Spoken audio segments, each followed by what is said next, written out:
এই দেখো বন্ধুরা, কিছু কিছু চন্দ্রমল্লিকা গাছ মরে গিয়েছে। এই দেখো, সব টব ফাঁকা করে দিলাম আজকে। সব গাছ ছেড়ে মাটিগুলো এই দেখো চালনি করে চেলে নিয়েছি, দিয়ে সব রোদে দিয়ে দিলাম সকালে। একবার করে নেড়ে দিতে হবে, তলাকার মাটিগুলো এখনও সব ভিজে ভিজে হয়ে আছে। আজ দুপুরের রোদটা পেলেই শুকিয়ে যাবে।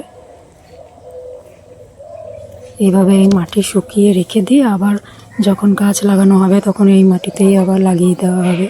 এর মধ্যে আবার কিছু সার মিশিয়ে একবারে রোদে দিয়ে রেখে দিলাম। এই দেখো, তলাতে পাথর দেওয়া ছিল, সেই পাথরগুলো এই দেখো চেলে একবারে রেখে দিয়েছি।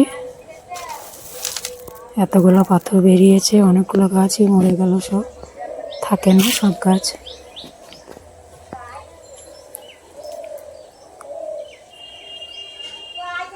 টবগুলো রোদে দিয়ে দিয়েছি, শুকিয়ে যাক, তারপরে তুলে রেখে দেবো।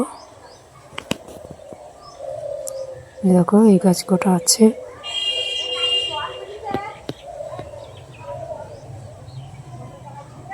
এই ফাঁকে ফাঁকে আরও দু চারটে নতুন সিজনের চারা ভরা আছে। দেখো এগুলো হচ্ছে ক্যালেন্ডার গাছ।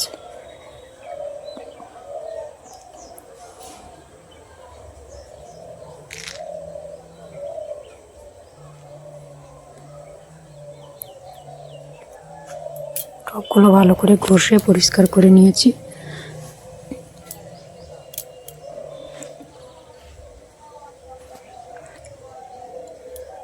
এই দেখো, টবের ভেতরে এইরকম বড় সাইজের ফুটো করে দিতে হবে। আমাদের কিনে নিয়ে আসে তখন ছোট ফুটো থাকে, তারপর বড় সাইজের ফুটো করে দিয়ে ওর ভেতরে একটা করে খোলামকুচি ভরে দিয়ে তারপরে এই পাথর দিয়ে দিই, তাহলে ড্রেনেজ সিস্টেমটা ভালো থাকে।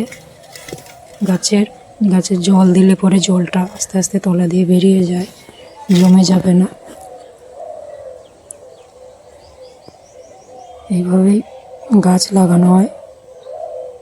কেমন লাগলো ভিডিওটি আমাকে একটু জানিও।